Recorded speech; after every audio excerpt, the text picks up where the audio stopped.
Ya, terima kasih pemirsa, Anda tetap bersama kami di Kiswah Kajian Islam Ahlussunnah wal Jamaah bersama Kiai Misbah. Nah, kita sudah mendapatkan beberapa pertanyaan, ini melalui WA, silakan Anda yang ingin bertanya bisa juga menghubungi ataupun menyampaikan pertanyaan di 089654076048. Ini akan kita bahas, ini saya kira ke Kiai Ansori dulu ya. Ini ada pertanyaan Kiai, dari manakah kita memulai membangun peradaban Islam? Ini dari Nur Hadi di Pemalang. Iya. Jadi Rasulullah Shallallahu Alaihi Wasallam kalau kita lihat dalam metode beliau berdakwah, ya di Makkah beliau selama 13 tahun itu membangun pondasi pada pribadi. Ya. Makanya kemudian beliau sering berbicara tentang akidah. Dan ayat-ayat yang turun kepada Rasulullah di Makkah lebih banyak tentang akidah. Untuk menguatkan pribadi masing-masing dari sahabat-sahabat Rasulullah. Baru kemudian ketika Rasulullah hijrah, maka kemudian Rasulullah baru menggalang satu kekuatan bersama. Beliau satukan antara kaum muhajirin dan kaum ansor. Jadilah kemudian beliau bentuk satu kota Madinah menjadi Madaniyah, penduduknya ya, yang berperadaban. Jadi dari islahul fardi yuaddi ila islahil mujtama. Ya, memperbaiki diri pribadi itu bisa kemudian menjadikan masyarakat itu masyarakat yang berperadaban. Sebagaimana yang dibangun oleh Rasulullah SAW. Masya Allah. Nah, Kiai Misbah, ini ada lanjutan dari penjelasan dari Kiai Ansori. Bagaimana kita menyikapi seseorang yang berakhlak baik tetapi tidak sholat wajib? Nah, ini dari namanya Ansori juga di Aceh. Terima kasih Kiai Agus, Mas Agus. Kok sampai pakai Kiai ya? Jadi Mas Agus, kalau ada orang akhlaknya baik tapi nggak sholat, dalam konteks Islam ya, ini orang belum sempurna. Karena dalam Islam itu ada Islam, ada iman, ada ihsan. Ihsan itu garis miring akhlak. Jadi jangan sampai kemudian berakhlak saja tapi tidak sholat, tidak beriman misalnya. Ini namanya tidak sempurna, harus disempurnakan ya. Karena tidak cukup hanya akhlaknya baik tapi tidak melaksanakan kewajiban. Ini sama halnya dengan misalnya kita ini pakaiannya bagus tapi tidak sholat. Ini Mas Agus. Para jemaah sekalian, berkaitan dengan ini penting untuk ditekankan. Karena kalau kita hanya mengandalkan akhlak, walaupun akhlak itu buah, akhlak itu buah, tetapi prosesnya tentu lewat ilmu.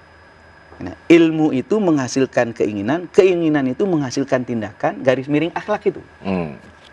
Karena itu kalau orang tidak mempunyai iman, tidak mempunyai syariat, biasanya ya akhlaknya itu semu, akhlaknya itu ya tidak hakiki.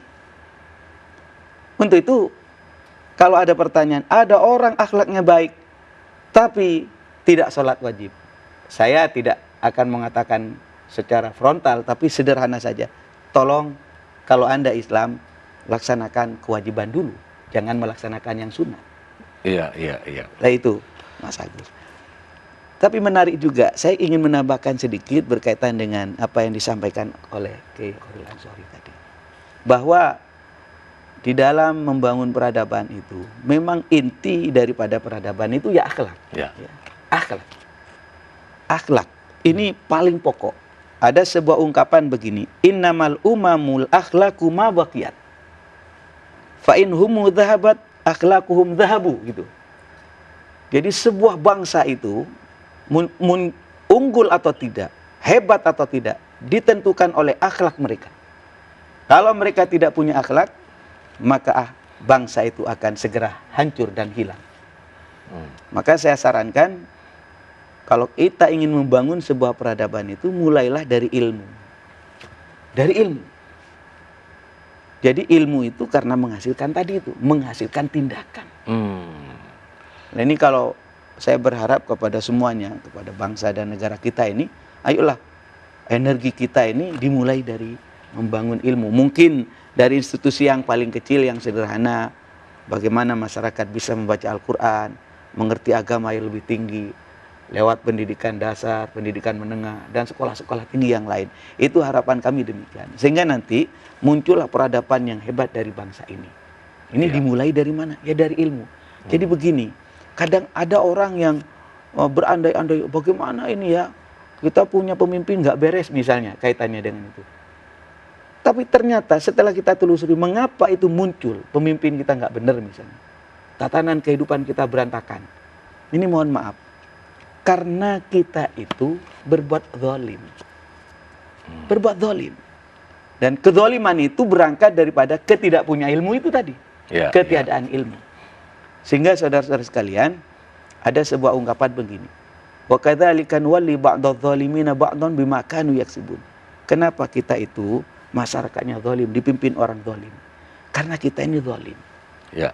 Nah, kalau kita ini orang baik, insya Allah pemimpinnya akan baik, masyarakatnya akan baik, dan peradabannya akan baik. Lah, Iya. kalimat baik itu tidak serta-merta datang, ya harus dimulai dari mana? Dari ilmu. Tanpa ilmu ya nggak bisa. Iya. Itu Masya masalah. Allah. Nah ini Kiai Ansori tadi Kiai Misbah sempat menyebutkan bahwa ulama itu mendapatkan ganjaran ya 700 derajat. Ulama yang mengamalkan. Tapi juga tadi beliau sampaikan ada ulama juga yang ternyata bukan ulama, mungkin orang yang berilmu tapi tidak kemudian tidak memanfaatkan. Nah, ketika yang terjadi seperti ini, kalau tadi kan yang positif adalah mendapatkannya 700 derajat. Nah, kalau sebaliknya, apa hukuman bagi orang yang paham tapi kemudian salah atau tidak menerapkan? Orang yang berilmu tapi tidak mengamalkan ilmunya. Iya. Ya, orang yang seperti ini tidak layak kemudian untuk diikuti. Ya, mengajarkan kepada orang lain baik tapi dia sendiri tidak melakukan kebaikan. Allah. Ya.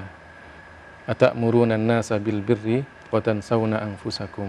Apakah kalian ingin menjadi orang yang memerintahkan orang lain dalam kebaikan tapi kalian sendiri lupa terhadap diri kalian? Al-Qur'an sudah menegur kita yang seperti itu.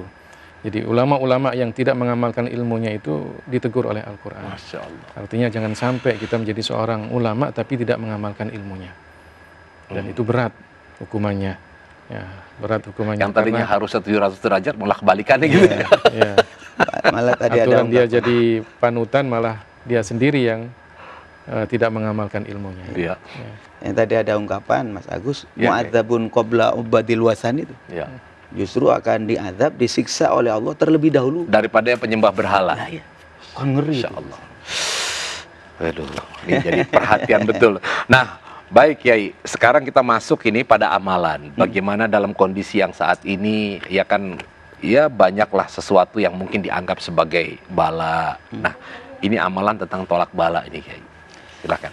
Terima kasih para pemirsa. Tentu berbicara daf'ul bala ini banyak cara pendekatan kita. Ada zahir, ada batin. Itu Mas Agus. Ya, Yang pertama zahir kita tentu berikhtiar. Ikuti apa yang sudah menjadi petunjuk daripada pemerintah. Protokol kesehatan seperti apa? Ikutin ya. Itu namanya ikhtiar zahir. Tapi ikhtiar batin juga harus dilakukan. Apa diantaranya? Perbanyak sedekah, perbanyak baca istighfar, perbanyak baca sholawat. Karena apa? Kalau istighfar ini sudah ada jaminan. Orang yang baca istighfar rajin tidak akan diturunkan azab oleh Allah. Orang yang bersedekah bisa nolak bala, jelas itu. Jadi kira-kira kekhawatiran kita tentang ini bagaimana, penyakit ini takut menyamperin kita. Kita ikhtiar lahir batin kan. Nah, batinnya diantaranya tadi itu istighfar, sholawat, sedekah itu. Dan termasuk doa.